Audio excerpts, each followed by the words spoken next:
La bestiole est sortie de son sommeil hivernal. Elle devrait contaminer cette année encore au moins 3000 Alsaciens.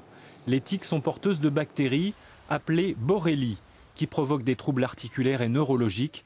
C'est la maladie de Lyme. Jean Françon a eu cette maladie il y a plus de 20 ans.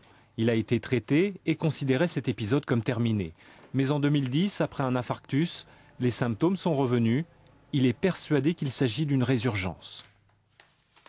Les biologistes expliquent par la modification de l'état des bactéries qui s'enquistent, par exemple, se réfugient dans des tissus où elles sont inattaquables par les globules blancs ou par les antibiotiques.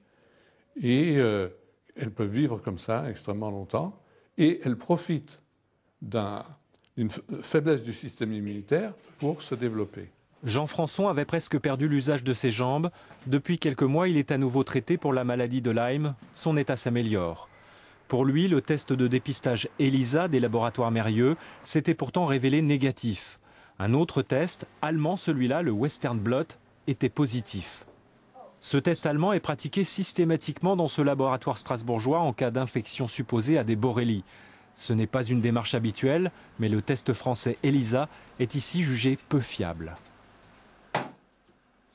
Le test Western Blot que j'utilise est un test de dernière génération qui utilise 5 espèces de borrélies les plus courantes dans nos régions.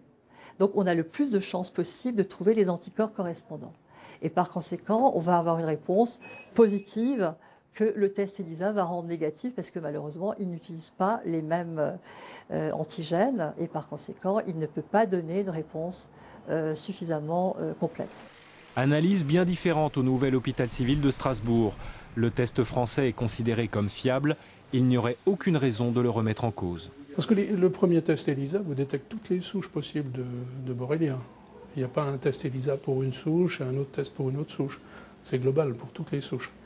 Et le test de confirmation, qu'on appelle un test de Western Blot, vous détecte exactement toutes les souches aussi. Donc il n'y a pas de spécificité de Western Blot pour une souche donnée. Querelle de spécialistes sur des tests, l'enjeu est en fait considérable car il s'agit de savoir combien de personnes sont réellement touchées par cette maladie. Donc on peut faire un texte de présentation de l'association, l'état d'esprit dans lequel on est, pourquoi on s'est créé.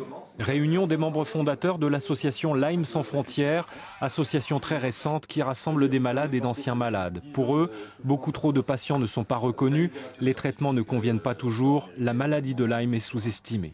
Parmi les patients qui vont bien maintenant ou mieux, il y en a beaucoup qui sont prêts à porter la révolte pour les autres.